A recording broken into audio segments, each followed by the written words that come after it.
हम आपको एक बात बताते हैं। हम कहीं से निकल रहे थे तो रास्ते में एक लड़का था, उम्र होगी 22-23 साल, रस्सी बांधी हुई थी और टेडी बेयर लगाकर वो बैठा हुआ था। सुबह से इसके पास कोई नहीं आया होगा तो बोर हो रहा होगा। शाम के शायद 3 से 4 बज गए होंगे। तो वो रास्ते के साइड में जो अभी बारिश के मौसम में घास उग गई है, उस घास पे जिम्नास्टिक कर रहा था। ऐसे ऐसे अलग अलग आसन कर रहा था, कभी सेल्फी निकाल रहा था। हम देख के मैंने सोचा कि इसकी टेडी बेयर की जो इसने लगा रखी और ये आदमी यहाँ खड़े खड़े शीर्षासन कर रहा है।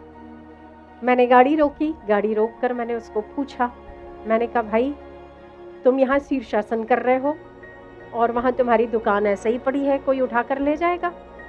तो उसकी आंखों में पानी आ गया और उसने कहा 1 रुपए की भी बोनी नहीं हुई।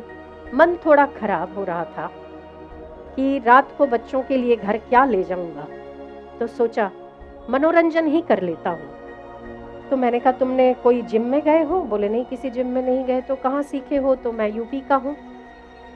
हम जब छोटे थे तो हमारे गांव में ऐसे सब हमारे दादा नाना सिखाते थे। अच्छा फिर अब क्या करोगे तुम? तो उसने कहा कि कुछ नहीं, रात को समेट के घर चला जाऊंगा। मैंने कहा तुम्हारी 1 रुपया भी नहीं मिला सुबह से? बोले नहीं, मेरी माँ कसम, मुझे यहाँ गिरा हुआ भी 1 रुपया नहीं मिला है। मुझे बहुत दया आई। मैंने कहा चलो हम ही उठा लेते हैं तुमसे। मैंने उसका पांडा था वो पूछा, उससे थोड़ी बातें की, गाड़ी में से मिठाई मंगवाई, थोड़ा फल फ्रूट था वो मंगाया। मेरा डिब्बे जो प्रसाद बांटने के लिए रहते हैं उसमें कुछ पैकेट्स पड़े थे, वो पैकेट्स मंगाए और उसे दिया। उसके बाद मेरे हाथ में पैसे थे तो मैंने उसको पूछा कि कितने दूं।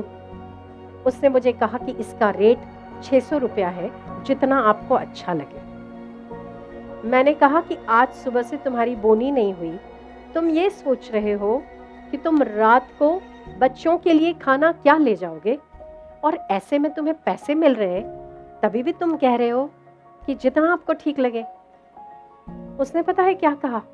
उसने कहा आप जो मुझे पैसे देते, उन पैसों से मैं क्या खरीदता? खाना ही ना, वो तो आपने मुझे दे दिया। आप जैसे लोग बहुत कम होते हैं जो दूसरों का ख्याल करते हैं। मुझे पैसे नहीं, खाना ही चाहिए था।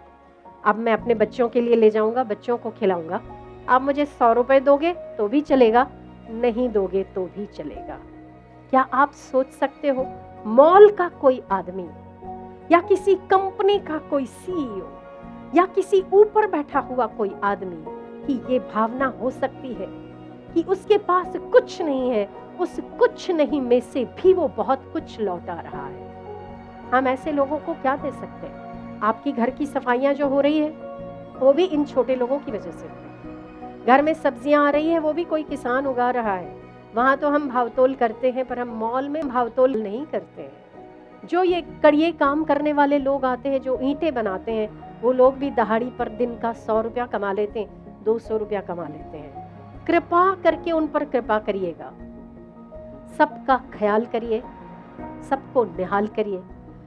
आज के बाद मॉल से नहीं पर स्मॉल से खरीदी करेंगे। ये प्रण अगर आप मेरे साथ लेते हैं तो हाथ ऊपर करिएगा। जहां से भी खरीदिए पर छोटे से खरीदिए। इन छोटों को आवश्यकता है।